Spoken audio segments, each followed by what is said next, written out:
Hello friends, welcome to Law and GK. So friends, on this channel we discuss the contents of law and previous year papers of judicial services and other legal exams.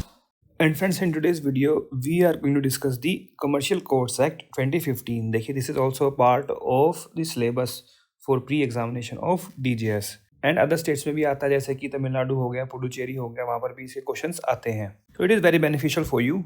I hope कि ये videos आपके लिए बड़ी useful रहेंगी. So friends, if you are preparing for judicial services, this channel will be very useful for you. आपके लिए बड़ा ही beneficial रहेगा. एंड अगर आपको ये वीडियो अच्छी लगी हो तो जरूर लाइक कीजिएगा, शेयर कीजिएगा अपने फ्रेंड्स के साथ. And don't forget to subscribe the channel. And while subscribing, don't forget to press the bell icon. So this is the Commercial Courts Act 2016. But so this extends to whole of India. Earlier it was except Jammu Kashmir was written here, but it is now deleted by the 2019 Reorganization Act of Jammu and Kashmir, and it came into force on 23rd day of October 2015. How and why? You can see that this is Act of 2016. The act was passed in 2016. However, on this day, an ordinance was promulgated by the president. So, the date of the ordinance is now deemed as to be the date of when this act came into the force. So now you can see the definitions: Commercial Appellate Court 2A and Commercial Appellate Division. Appellate Court है 3A में और division है 5 में. अब याद कैसे करोगे? देखो, जो सबसे पहले लिखा हुआ है CAC एंड CAD. C के बाद D आएगा और डबल A लगा लीजिए. यहाँ पर देखिए, यहाँ पर भी डबल A है. तो इस तरीके से आप इसको बना याद कर सकते हैं. ऑलराइट. फिर कमर्शियल कोर्ट, कमर्शियल डिस्प्यूट. अब CC and CD. Commercial court कौन सा है? Constituted under section 3. फिर कमर्शियल डिस्प्यूट कौन से हैं? Ordinary transaction. This is very very important. जब भी एग्जाम में कोई क्वेश्चन आएगा तो इस यहाँ से जरूर आता है कि भाई कौन कौन से आते हैं इसमें.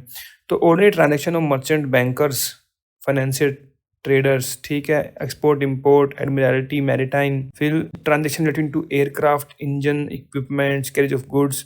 कुछ भी जो भी कमर्शियल नेचर का कोई भी एग्रीमेंट है, share holder agreement, distribution agreement, और कोई भी सेल परचेज है कमर्शियल की, तो वो सब किस में आ गया? वो सब आ गया कमर्शियल डिस्प्यूट में. उन पर कोई डिस्प्यूट अगर अराइज हुआ है तो that will be a commercial dispute. और कमर्शियल डिस्प्यूट को कौन डील करेगा? Obviously commercial court. देखिए, अमेंडमेंट जो थी ये पूछ सकते हैं. एक्ट 28 ऑफ 2018 है और विद इफेक्ट फ्रॉम 3 मई 2018 है. तो ये याद कर लीजिए, बिकॉज ये अभी तक तो इसमें एक ही अमेंडमेंट आई है 2018 में, 3/5/2018. देखिए, subscription investment agreement, mercantile agency, mercantile usage, partnership agreement, technology development agreement, ये सारे कमर्शियल डिस्प्यूट्स में आ गए.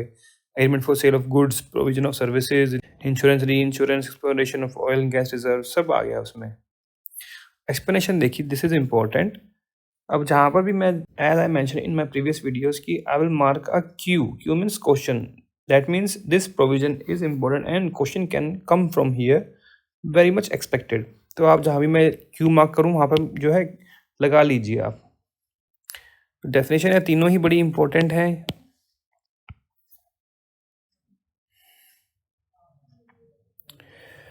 Explanation है, commercial dispute shall not cease to be commercial dispute merely because it involves action for recovery of immovable property, realization of monies out of immovable property. या फिर इसका मतलब क्या होगा? ये भी जो है commercial dispute ही माना जाएगा. One of contracting party is state और agencies. State है तो इसका मतलब ये नहीं कि वो commercial dispute नहीं है, वो भी commercial dispute ही रहेगा.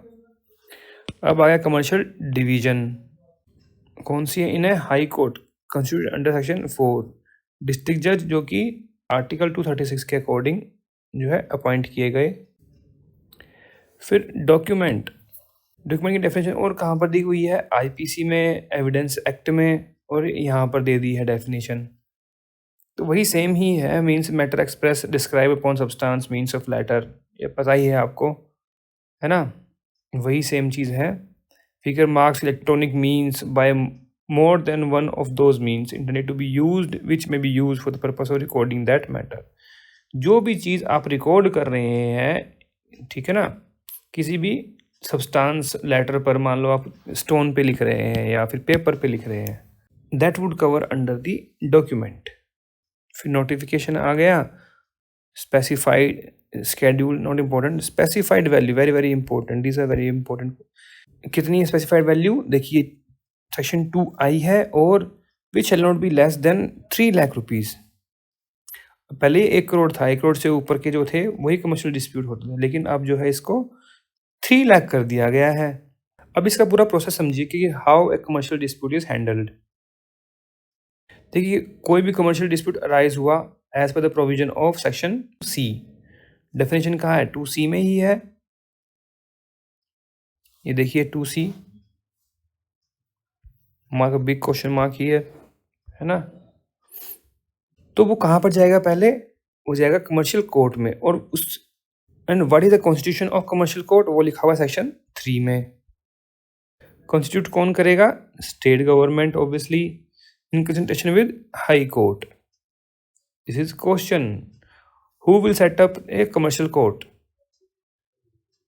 State government with the consultation of high court. Constitute such number of commercial courts at district level, और कहाँ पर होंगे? एट डिस्ट्रिक्ट लेवल होते हैं ये, ठीक है। 2 क्वेश्चन आ गए यहाँ से। फिर देखिए provided that with respect to high courts having ordinary civil jurisdiction, the state government after consultation high court when constitute commercial court at district judge level as well। District level पे तो है ही है, district जज level पे भी हो सकते हैं। फिर सेकंड प्रोवाइजो क्या कहता है इसका? With respect to territory over which high court have ordinary original jurisdiction, state government may specify such pecuniary value which shall not be less than 3 lakh and not more than pecuniary jurisdiction of by the district court as it may consider necessary। तो किसी जो district court पर जो है, जो उसकी pecuniary jurisdiction है और 3 लाख से कम नहीं है, वो भी जो है स्पेसिफाई कर सकते हैं। कौन करेगा? Obviously state government. Again a question. फिर 1A जो कि आया है by the amendment act of 2018। देखिए ये लिखा हुआ 2018 के अमेंडमेंट से, देखिए 2018 के अमेंडमेंट से आया है ये 1A। तो 1A क्या कह रहा है? स्टेट गवर्नमेंट वही सेम चीज़, specify such pecuniary value which shall not be less than 3 lakh rupees or higher value for the whole or part of the state. 3 lakh से ऊपर भी कर सकते हैं, पूरे स्टेट में कर सकते हैं, मर्जी है। फिर से वही शैल एक्सटेंड में इंक्रीज रिड्यूस ऑल्टर सच लिमिट्स, बाद में उसको चेंज भी कर सकते हैं। फिर है स्टेट गवर्नमेंट में in concurrence with the chief justice of high court. अब देखिए यहाँ पर जो दिस इज इम्पोर्टेंट, ऊपर क्या था? In consultation with the consult high court. अब कंकरेंस चाहिए किसकी? Chief justice of high court की। किस चीज़ के लिए? Appoint 1 or more person having experience dealing with commercial dispute to be जज और जजेस of commercial court at the level of district जज और बिलो लेवल ऑफ डिस्ट्रिक्ट जज, ठीक है ना। तो इनको अपॉइंट करें, स्टेट गवर्नमेंट करेगी, किसकी कंसल्टेशन से? Chief justice of high court. Next 3A designation of commercial appellate court. फिर से वही state government after consultation with high court, simple है ना। By notification designate any commercial appellate court district जज level, उसको एपलेट कोर्ट बना सकते हैं। 3A ये 2018 की अमेंडमेंट से ही आया है। फिर commercial division of high court. अभी कमर्शियल डिवीजन क्या होती है? हमने ऊपर देखा था ना, ये सेक्शन कौन सा था? ये कमर्शियल डेफिनेशन सेक्शन 2D में। देखिए ये रहा, है ना। और यहाँ क्या लिखा था? इन high court constituted under section 4, है ना। अब सेक्शन 4 पे मैं आ गया तो क्या लिखा हुआ है? In all high courts having ordinary civil jurisdiction, chief justice of high court may by order constitute commercial division having 1 or more benches consisting of a single जज for purpose of exercising judicial power under this act. मतलब high court के अंदर ही अगर commercial division कोई बना रहे हैं तो बेंच और बेंचेस, है ना, 1 और मोर बेंचेस, एक से ज़्यादा जो जजेस हैं उनको पावर दे सकते हैं। भाई आप जो है कमर्शियल डिस्प्यूट्स देखोगे, ये कमर्शियल डिवीजन होगी हाई कोर्ट में, ऑलराइट। फिर क्या लिखा हुआ है? Chief justice of high court shell nominate सच जजेस of the high court who have experience in dealing in with commercial disputes to be जजेस of the commercial division, alright. Constitution of commercial appellate division. फिर वही commercial appellate division, वो भी high court में बनाएंगे, chief justice of high court nominate करेंगे जिसको, ठीक है ना। यहाँ स्टेट गवर्नमेंट का कोई रोल नहीं है। अब आ गया जुडिक्शन ऑफ कमर्शियल कोर्ट। जुडिक्शन कैसा रहेगा? shall have jurisdiction to try all suits and application into commercial dispute of specified value arising out of entire territory of the state। मान लो ये स्टेट है, यहाँ पर कमर्शियल कोर्ट है, तो इस स्टेट के अंदर जो भी डिस्प्यूट अराइज हुए 3 लाख से ऊपर वाले, तो वो कमर्शियल कोर्ट में आ जाएंगे। और एक्सप्रेशन क्या कह रही है, for this purpose a commercial dispute shall be considered to be. अब कमर्शियल डिस्प्यूट की डेफिनेशन कहाँ पर है, सेक्शन 2C में। ये मैं आपको बार बार रिमाइंड करवाता रहूँगा ताकि आपको याद हो जाए अच्छे से। It is suit application leading to such commercial dispute has been instituted as per the provision of section 16 to 20 of CPC। तो 16 से 20 लिखे हुए हैं ना भाई, जहाँ पर प्रॉपर्टी सिचुएटेड है या फिर जहाँ पर कॉज ऑफ एक्शन अराइज हुआ है, जहाँ पर डिफेंडेंट रह रहा है, वही सब चीज़ें हैं, वो उस स्टेट में होना चाहिए। फिर जुडिक्शन of commercial division of high courts, high court की क्या है, जहाँ पर हाई कोर्ट का वो रहता है, सिंपल सी चीज़ है ये।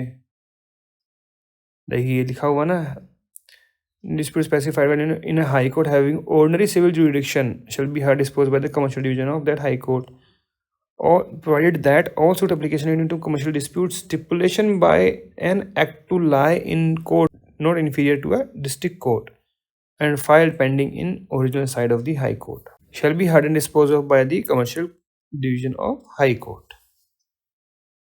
ऑलराइट, अब देखिए क्वेश्चन कहाँ से आएगा, ये तो बड़ी सिंपल सी चीज़ लिखी हुई है, यही इतने में क्वेश्चन आएगा यहाँ से। देखो कैसे, provided further that all suit application transfer to high court by virtue of subsection 4 of section 22 of designs act और 104 of patent act shall be hand dispose by commercial division of high court.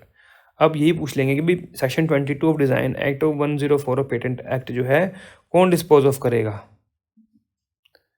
अब सब लगा देंगे उसमें commercial court नहीं, ये commercial division of high court है in all the areas over the high court exercise original civil jurisdiction.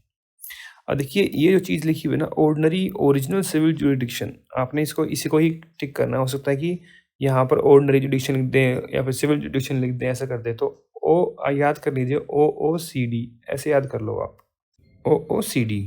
Alright, अब है सेक्शन 8, बार अगेंस्ट रिवीजन एप्लीकेशन और petition against interlocutory orders। No civil application or petition shall be entertained against an interlocutory order of commercial court, including an order on issue of jurisdiction, and any such challenge subject to provision of section 13 shall be raised in appeal by against the decree of commercial court। तो बीच में बार बार जो है appeal लाने की जरूरत नहीं है, जब उसका डिसीजन आ जाएगा तब आप जो है इकट्ठा ले आओ अपील में। सेक्शन 9 कर दिया डिलीट, एक सेक्शन आपका कम हो गया है ना। आर्बिट्रेशन मैटर्स में क्या होगा, सेक्शन 10 में लिखा हुआ है ये। अब देखो ये सेक्शन बड़ा इंपॉर्टेंट है। कैसे, क्वेश्चन ऐसा पूछेंगे वो पेपर में कि आपको लगेगा कि आर्बिट्रेशन एक्ट का कोई क्वेश्चन है, बट क्वेश्चन होगा वो कमर्शियल कोर्ट एक्ट से। Where the subject matter of an arbitration is a commercial dispute of specified value and if such arbitration is an international commercial arbitration, all application or appeal arising out of such arbitration under the provision of Arbitration Act that has been filed to High Court shall be heard disposed by the commercial division। अब देखिए क्या लिखा हुआ है यहाँ पर, where the subject matter of arbitration is a commercial dispute of a specified value and if such an arbitration is an international commercial arbitration, all application or appeals arising out of such arbitration under the Arbitration Act have been filed in the High Court shall be heard and disposed of by a commercial division where such commercial division has been constituted in High Court। इसका मतलब क्या हुआ कि कोई commercial dispute है जो कि subject matter किसका है, आर्बिट्रेशन का, एंड वो इंटरनेशनल कमर्शियल आर्बिट्रेशन है, तो फिर एप्लीकेशन कहाँ फाइल होगी, ऑल एप्लीकेशन और appeals arising out of such arbitration shell be filed in High Court and shall be heard disposed of by the commercial division where such commercial division has been constituted in High Court। High Court और वो जो specified value का commercial dispute है तो वो commercial division के पास ही जाएगा। फिर where other than international है तो मतलब domestic वाले हैं। Second is for domestic arbitration, आप लिख लीजिए वहाँ पर all arbitration arising out, फिर वही side है have been filed original side of High Court shall be heard disposed by commercial division where such commercial division has been constituted in such High Court, तो वो भी।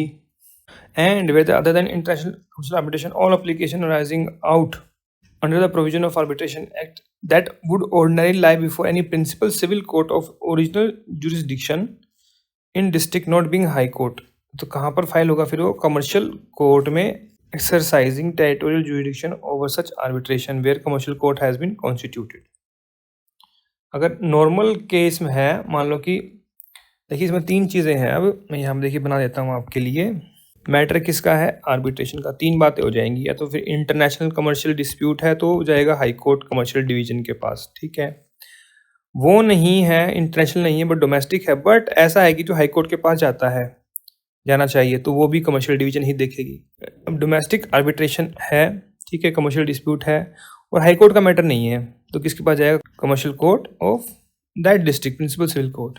Alright. फिर है bar of jurisdiction of commercial court commercial division, और ये क्या लिखा हुआ है? A commercial court or commercial division shall not entertain any suit which is barred either expressly or impliedly. Section 11। अब आप डिटरमाइन कैसे करोगे specified value? Specified value definition कहाँ पर दी गई है? सेक्शन 2I में, है ना। तो determine with relief sought in suit is recovery of money, money is sought recovered application inclusive of interest. Money है मान लो 1 लाख रुपये, तो उसमें प्लस इंटरेस्ट भी होगा, तब स्पेसिफाइड वैल्यू आएगी, वही मानी जाएगी। फिर टू मूवेबल प्रॉपर्टी अगर है तो उसकी वैल्यू क्या होगी? Market value of the movable property as to date of filing of the suit, वो स्पेसिफाइड वैल्यू हो जाएगी। फिर रिलेट्स टू इमूवेबल प्रॉपर्टी, तो उसकी भी जो मार्केट वैल्यू ले लेंगे वही जो है स्पेसिफाइड वैल्यू बन जाएगी। फिर अगर इंटेंजिबल है मतलब IPR है, तो क्या होगा? Market value of said rights as estimated by the plaintiff shall be taken into account determining specified value. और देखिए आपने इसमें एक चीज़ नोट करी, क्वेश्चन कहाँ से आएगा? ये तो क्वेश्चन देखिए नॉर्मल है, बहुत ही सिंपल चीज़ है। क्वेश्चन आएगा, देखिए क्या लिखा हुआ है यहाँ पर? Intangible right the market value of said right as estimated by the plaintiff.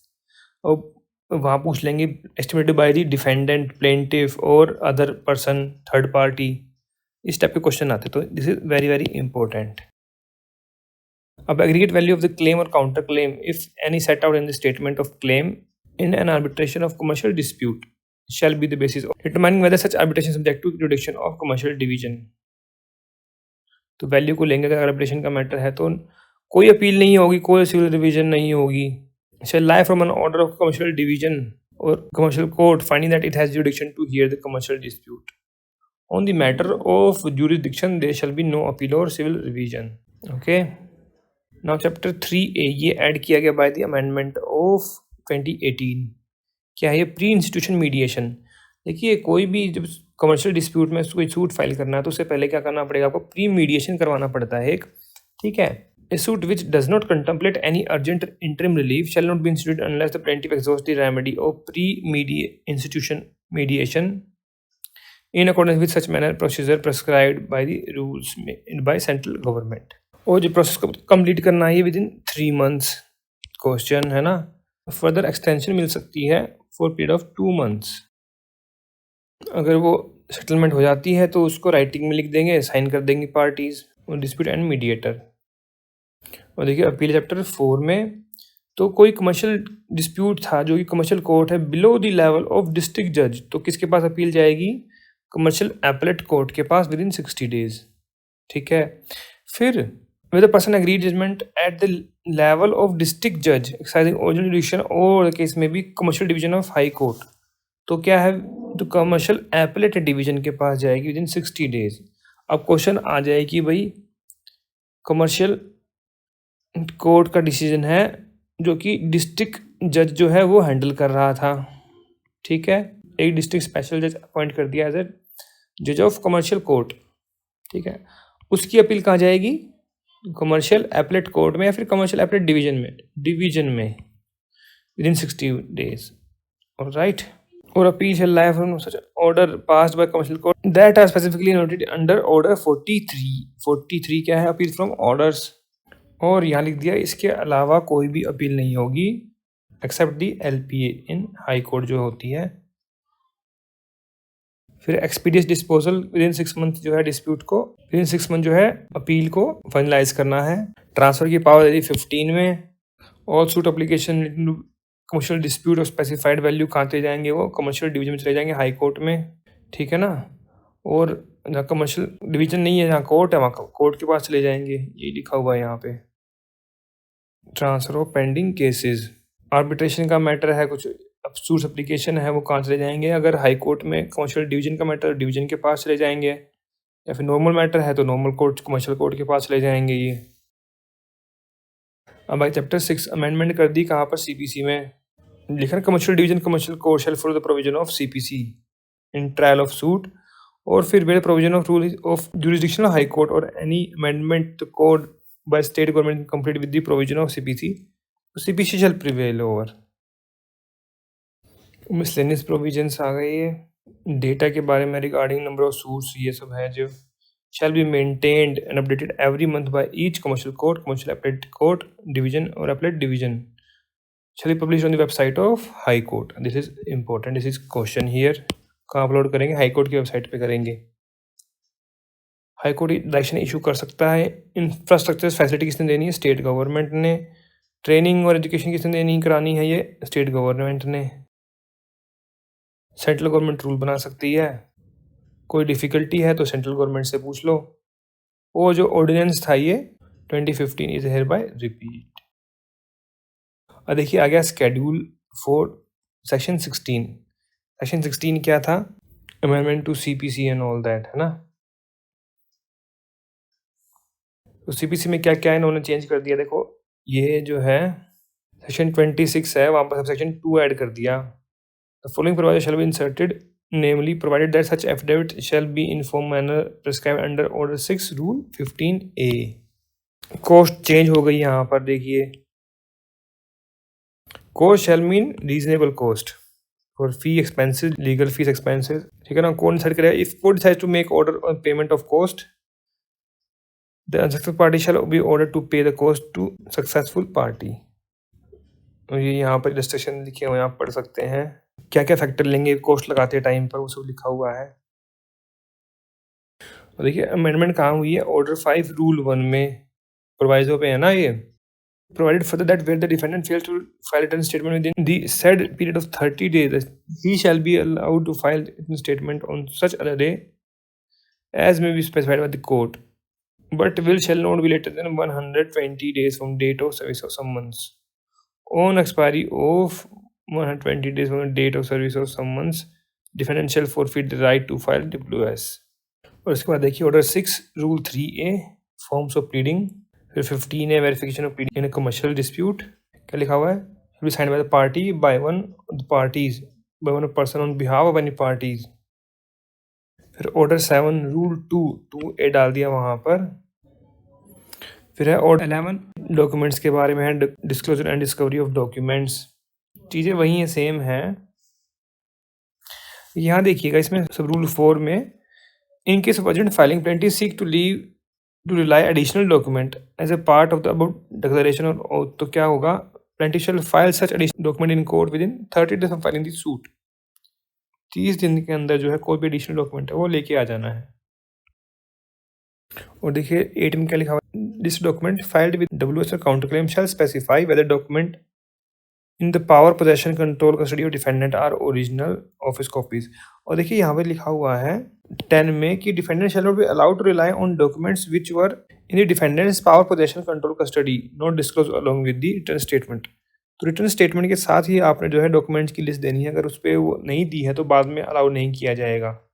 Save and except by the leave of the court, such leave shall be granted only upon dependent establishing reasonable cause for non-disclosure along with the written statement। ठीक है ना। Discovery bye interrogatories है ये। अब ये देखिए electronic record के बारे में लिखा हुआ है। इन केस ऑफ डिस्क्लोजर और inspection of electronic records furnishing of print out shall be sufficient. अब क्वेश्चन आ जाए shall be sufficient, not sufficient, required additional document, इस टाइप में क्वेश्चन आ सकता है।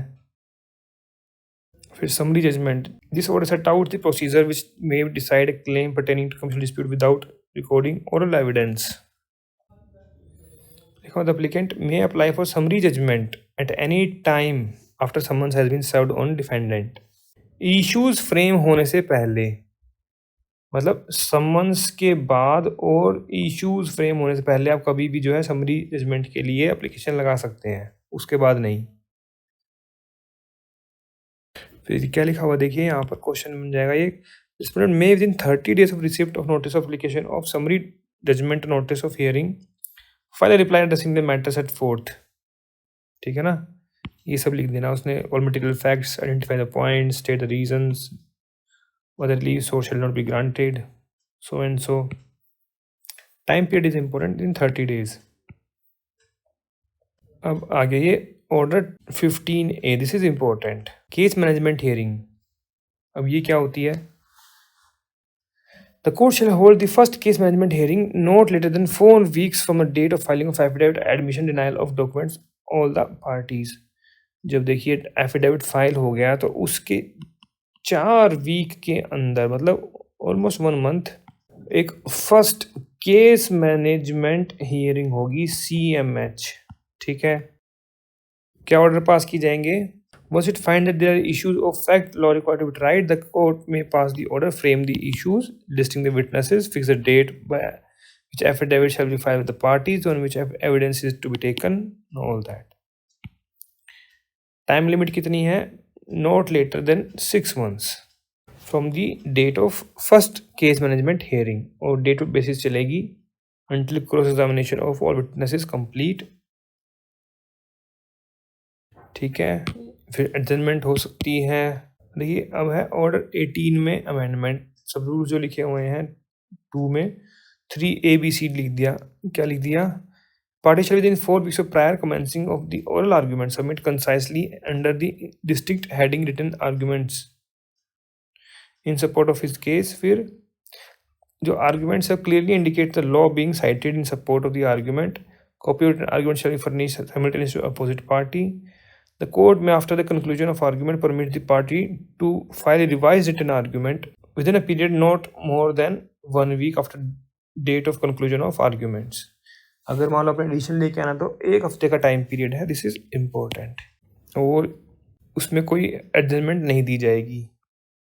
और डेट इनके है वैसे हियरिंग ऑफ सूट, है ना, हियरिंग चल रही है। अब देखिए यहाँ पर लिख दिया ऑर्डर 8 के रूल 4 में अमेंडमेंट कर दी।